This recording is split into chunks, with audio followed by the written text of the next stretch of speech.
Hallelujah. प्रभु का धन्यवाद हो कि परमेश्वर ने हमें ऐसा गीत दिया है जो मेरे परमेश्वर की महिमा का है।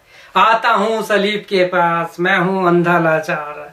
कितनी सुंदर बात है कि परमेश्वर ने आपको और मुझको दो आंखें दी हैं कि हम उसकी सृष्टि को देखें, हम उसकी उस सारे कार्यों को जो उसने हमारे जीवन में किए हम देखें। प्रिय भाइयों और बहनों, मैं धन्यवाद देता हूं कि एक बार फिर मैं आपका इस होप इन फेथ वचन और प्रार्थना की सेवा में आपका स्वागत करता हूं। जैसे कि आप जानते हैं, हमारा जो सीरियल चल रहा है, एपिसोड चल रहा है, वो है शरीर के अंग, parts of the body, the organ of this body. और इससे पहले हमने हाथ और पैर पे देखा था किस प्रकार से परमेश्वर ने हमारे हाथों को और पैरों को धन्य कहा है, और हमने कान पे देखा था। आज हम परमेश्वर के वचन से कि परमेश्वर का वचन हमारी आंखों के विषय में क्या कहता है, हम इस पर देखेंगे। मत्ती रचित सुसमाचार 13 अध्याय उसका 16 वचन। Gospel saint according to Matthew chapter 13 and verse 16 में प्रभु यीशु मसीह ने कहा, यह प्रभु यीशु मसीह का वचन है जो प्रभु यीशु मसीह ने उस समय कहा कि धन्य है तुम्हारी आंखें कि वे देखती हैं, धन्य तुम्हारे कान के वो सुनते हैं।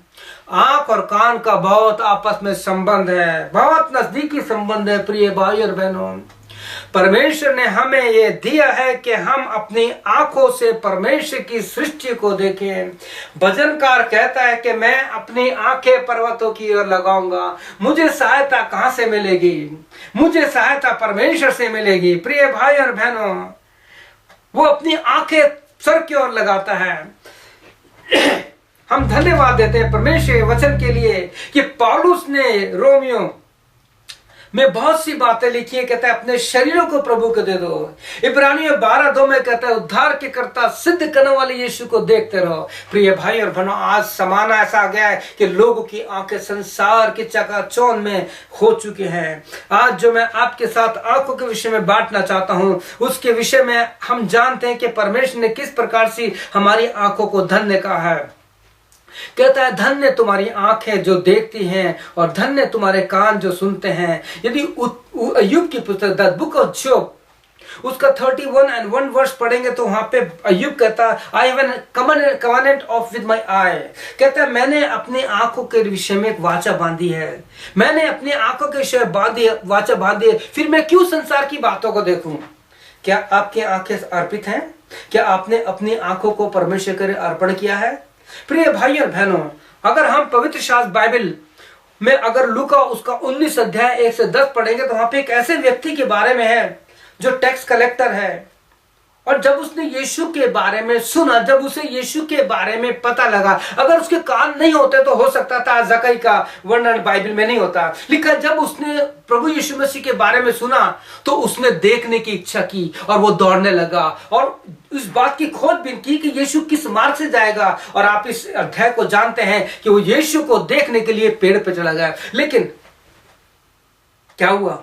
यीशु ने उसको पहले देखा, जक्कई ने देखा। यीशु ने उसको पुकारा, जक्कई ने नहीं पुकारा। यीशु ने उसको इनविटेशन दिया, जक्कई ने नहीं दिया। हम प्रभु ने चाहा तो इस अध्याय को, इस जक्कई के जीवन को आगे हम देखेंगे आने वाले दिनों में। लेकिन यहां देखते हैं कि किस प्रकार से जक्कई की इस इच्छा को पूर्ण हुआ। जब हमारे कान सुन करके उसको देखने की कल्पना करते हैं या इच्छा करते हैं तो प्रभु हमें दर्शन के द्वारा बताता है। प्रिय भाइयों बहनों, इसी के साथ मैं आपके साथ एक वचन और बांटना चाहता हूं जो बहुत ही सुंदर है, देखने पर है। यहां लिखा है लूका रचित सुसमाचार उसका 23 अध्याय उसका 8 और 9 वचन में आपके लिए पढ़ूंगा। लिखा है हेरोदेस यीशु को देखकर बहुत प्रसन्न हुआ क्योंकि वे बहुत दिनों से उसको देखना चाहता था, इसलिए कि उसके विषय में सुना था और उसका कुछ चिन्ह देखना चाहता। देखिए यहां क्या लिखा है, यहां ये बात लिखी है कि हेरोदेस यीशु को देख करके बहुत खुश हुआ। क्यों? क्योंकि बहुत दिनों से इच्छा थी कि वो यीशु को देखना चाहता था। क्यों? क्योंकि वो चाहता था, उसने सुना था कि यीशु को देखने से ही, यीशु जब किसी को छूता है, यीशु जब किसी के लिए प्रार्थना करता है तो कुछ चिन्ह होता है, कुछ चमत्कार होता है। क्या यहाँ पे चमत्कार हुआ? हाँ प्रिय भाइयों, बहुत बड़ा चमत्कार हुआ। अगर इसी अध्याय में आप पढ़ेंगे तो आप पाएंगे कि किस प्रकार से उसी दिन 12वें वचन में लिखा है, उसी दिन पिलातुस और हेरोदेस मित्र हो गए। इससे पहले वो दुश्मन थे एक दूसरे के। देखिए, जब हम यीशु मसीह को देखते हैं, हमारे जब रिलेशन बिगड़े होते हैं, आज भाई भाई में रिलेशन नहीं है, आज भाई भाई एक दूसरे दुश्मन है, परिवार में फूट है, परिवार में कलेश है, परिवार में शांति नहीं है। प्रभु यीशु मसीह शांति का राजा है, शांति का राजकुमार है, वो शांति का दाता है। Is the author of peace, is the author of peace and is the Prince of peace. प्रिय भाई और बहनों, क्या आपके परिवार में क्या झगड़े हैं संसार की चीजों पे? आंख से जो संसार की चीज देख रहे हैं, जो नाशमान है, क्या उसके पीछे आपने अपनी रिश्ते खोल दी हैं? प्रिय भाई और बहनों, जकई बहुत धनी था, उसने खुल करके सब कुछ बांट दिया, छोड़ दिया, क्योंकि उसने उस चीज को देख लिया जो उद्धार था। प्यारे भाइयों और बहनों, परमेश्वर के वचन में लिखा है, धन्य तुम्हारी आंखें जो देखती हैं और धन्य तुम्हारे कान सुनते हैं। आप सुनिए और देखिए, परमेश्वर आपके जीवन में काम करेगा। आप जानते हैं कि हेरोदेस प्रभु यीशु को देखने के लिए चाहता था। क्यों? मैंने पहले भी आपको बताया है कि प्रकाशित वाक्य 19:13 में जो कुछ लिखा है बहुत ही अच्छा लिखा है, बहुत ही सत्य लिखा है। रेवलेशन 19:13 लिखा है कि उसका नाम परमेश्वर का वचन है। हिज नेम अर्थात जीसस का नाम, the name of Jesus Christ is the word of God. प्रभु यीशु का नाम जो है परमेश्वर का वचन है। क्या आप क्रूस के पास आना चाहते हैं? क्या आप कहेंगे मैं अंधा ना चाह रहा हूं प्रभु, मैं तेरे पास आकर के आंखें चाहता हूं ताकि मैं साफ साफ देखूं? जब प्रभु के पास एक अंधा आया, प्रभु ने पूछा मैं तेरे लिए क्या करूं? उसने कहा प्रभु मैं देखने लगूं। क्या आप चाहते हैं कि आपकी आंखें, आत्मीय आंखें खुल जाए? दमिश्क के रास्ते पे पौलुस की जब आंखें खुली, वो कहता है संसार की सारी चीजों को मैं कूड़ा समझता हूं, मैं बेकार समझता हूं इन सारी चीजों को। प्रिय भाई और बहनों, परमेश्वर आपसे बात करना चाहता है और कहता है कि आप अपने रिलेशन प्रभु से पहले ठीक किए तो आपके भाई बहनों से अपनाप हो जाएंगे। क्योंकि पवित्र शास्त्र बाइबल में नीति वचन में लिखा है, जब किसी का चाल चलन परमेश्वर को भागता है तो वो उसके मित्रों से भी, उसके दुश्मनों से भी मेल मिलाप करा देता है। प्यारे भाई और बहनों, मैं आपसे आपके लिए एक वचन पढ़ना चाहूंगा जो वह पवित्र शास्त्र बाइबल 2 कुरिन्थियों उसके 5 अध्याय उसके 18-19 में इस प्रकार से लिखा है, और उस सब बातें परमेश्वर की ओर से हैं।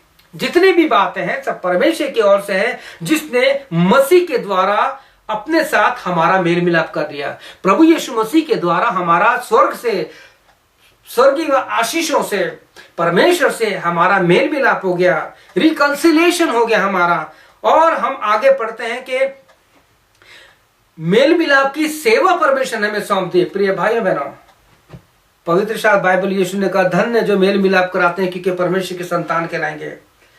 आपसे अगर परमेश्वर चाहता है कि आप अपने भाई बहनों से मेल मिलाप कर लें तो सारी चीजें छोड़ दो। अर्थात परमेश्वर ने मसीह में होकर के अपने साथ संसार का मेल मिलाप कर लिया और उनके अपराधों के दोष को उन पर से हटा दिया और मेल मिलाप का वचन सौंप दिया। सो हम मसीह के राजदूत हैं। मानो परमेश्वर के द्वारा हम समझाते हैं, हम मसीह की ओर से निवेदन करते हैं कि परमेश्वर के साथ मेल मिलाप कर लो। प्रभु यीशु मसीह का नाम परमेश्वर का वचन है। परमेश्वर का वचन जो यीशु मसीह है वो आपसे बात करना चाहता है और कहता है धन्य तुम्हारी आंख, धन्य तुम्हारे कान जो सुनते हैं जब आप इस प्रकार से सुनेंगे। प्रिय भाइयों, हो नहीं सकता कि आपके परिवार में प्रेम ना हो, आपके परिवार में शांति ना हो। परमेश्वर आपके जीवन को अपने लिए तैयार करना चाहता है। मैं धन्यवाद देता हूं कि प्रभु यीशु मसीह ने हमारे लिए बहुत कुछ परमेश्वर के वचन में लिखा है। और जैसे अय्यूब ने कहा है कि मैंने अपनी आंखों के विषय में वाचा बांधी है।